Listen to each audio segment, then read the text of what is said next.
go. Do I have to say something? Why not?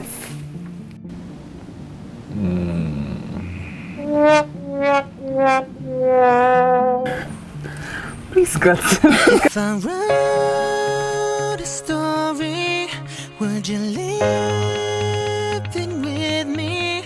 Fill the pages up with memories still to come. Let's write a love. I grew up in Mondodo, next to the Mondo school. I basically spent my whole life there. Right now it's pretty convenient because Rochelle lives like 5 minutes away from me, so yeah, my location is to my advantage right now. I'm right where I wanna be. You fit me perfectly. You're all I'll ever need. Sometimes I grew up in the community of Agad. Well, it was my mom. She was a single mother. She had 4 of us. My dad, he is from Barbados. when I close my eyes, all I see is you. If I wrote a story, would you live it with me? Fill the pages up with memories still to come. We don't need an ending, just a good beginning. Let the words just take us where we need to be. Let's write a love We met story. one day in Grosley. We went to Grosley Fish Friday, and at the time I went out with my sister, and Glenn was a friend of her then boyfriend. I did not know he was coming, but he introduced himself.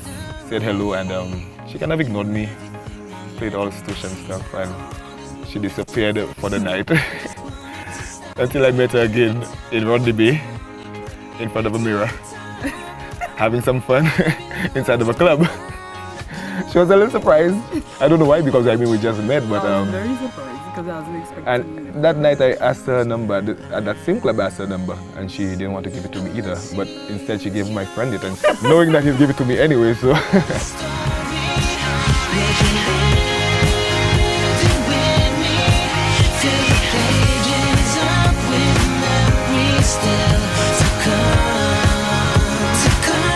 On our first date, we went to karaoke. At that time, they were calling it Stroke It. That was with Nicole David, and that's something Glenn did with his friends every Wednesday, religiously. And so he invited me along that night. Yes, I remember that night. We had a lot of fun that night, our first date. First time I met this beautiful lady, so yeah, it was a lot of fun. We went out, it was a Karaoke, good it was a time. good time. You know? One thing led to another. But yeah. No, nothing led to another. You know what?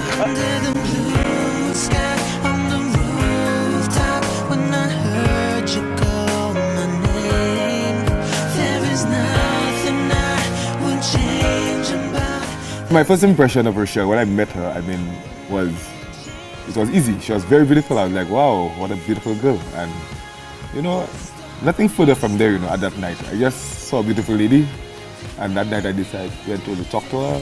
Let me just, you know, see what kind of person she was that night, but that was it for that night.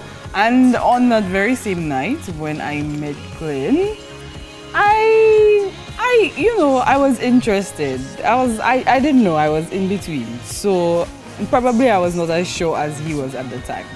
What I love about her is she's very ambitious.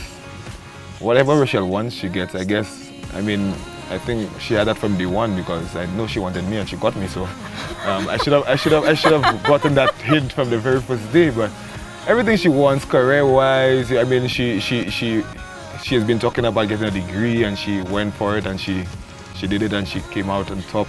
I mean, that's just her. She's driven and very, very courteous. Very, if you observe on a daily basis, she's just this wonderful person. Everybody loves when they meet her. Everybody wants to be around her. So I mean, it's very easy to get along with her, very easy to love her because I mean, she's like the perfect woman. What drew me to Glenn is his sense of humor, because everybody knows that once Glenn enters a room, he will make everybody laugh. So it was his sense of humor, and as we got to know each other, it's just whatever he set his mind to, he will get it done. And he's a good support. If I need something, if I come to him, it doesn't matter if, you know, at the point something is going on, he will drop everything and he will definitely take care of me. So I think that's what made me know from early on in the relationship that he was the person that I wanted to spend my life with. It was about 2 years ago, I think. I was in Barbados studying.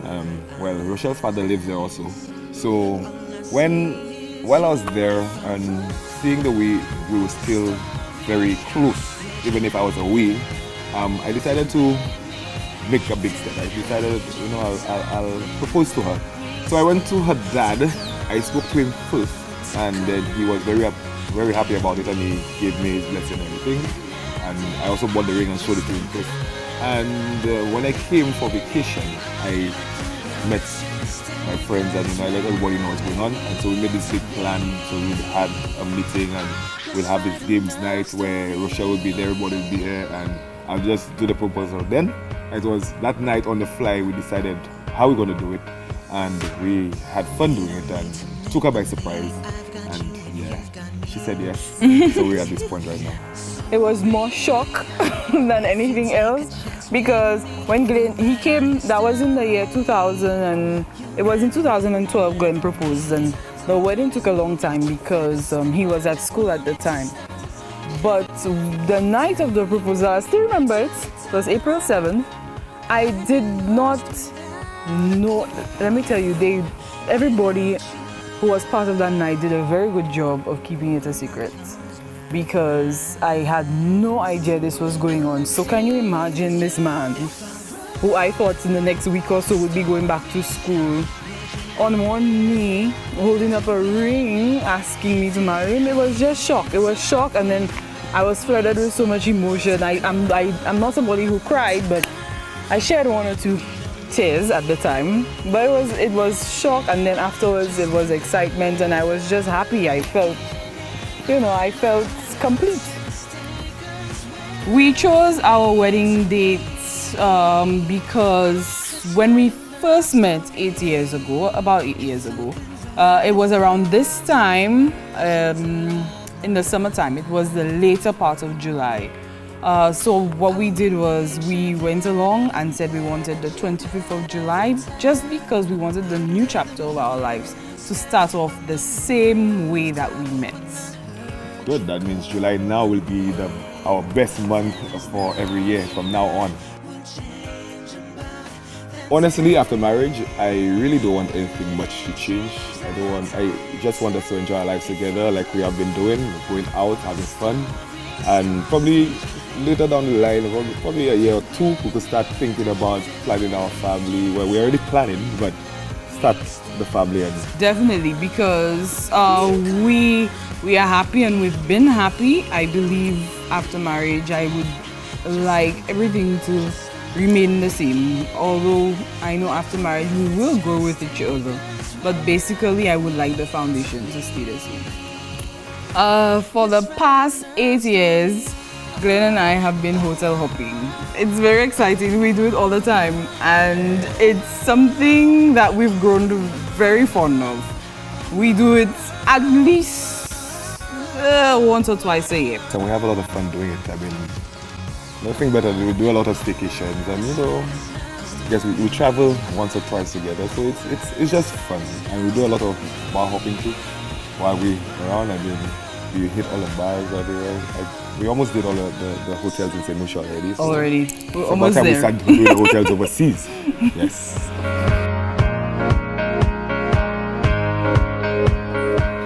I knew Rochelle was the one because growing up, while in school, when I just started working, I mean, I wasn't really settled until I met her, and Rochelle basically showed me that no matter how bad I come, she'll always be there for me. She has always stood next to me. She's always been my support, and I've always appreciated that about her. So I was always just very appreciative that I could be with her, and I wanted to just spend the rest of my life with her.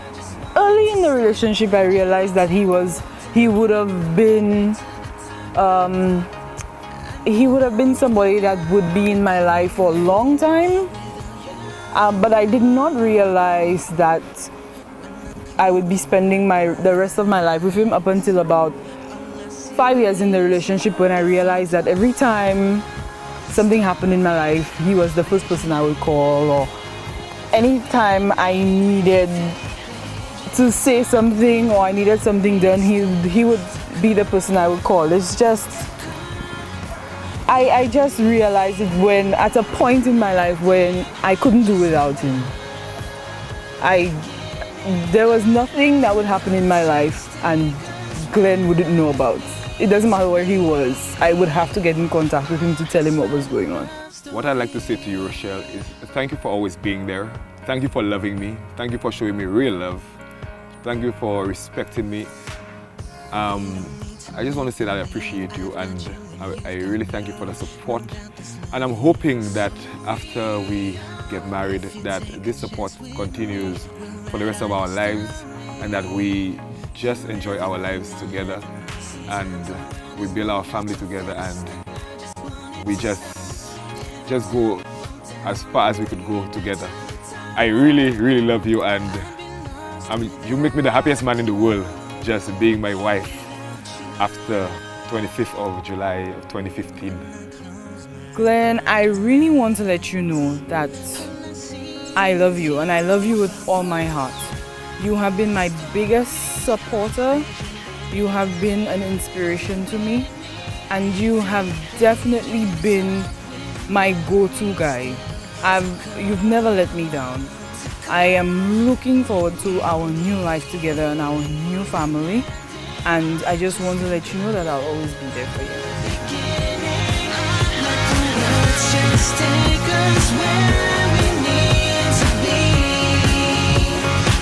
Let's write a love story. If I could write 1,000 versions of my life, I would make sure that I met you every time, under the blue sky, on the rooftop, when I heard you call my name. There is nothing I would change about that day. Wouldn't change that day. If I wrote a story, would you live it with me? Fill the pages up with memories still to come. We don't need an ending, just a good beginning. Let the words just take us where we need to be. Let's write a love story.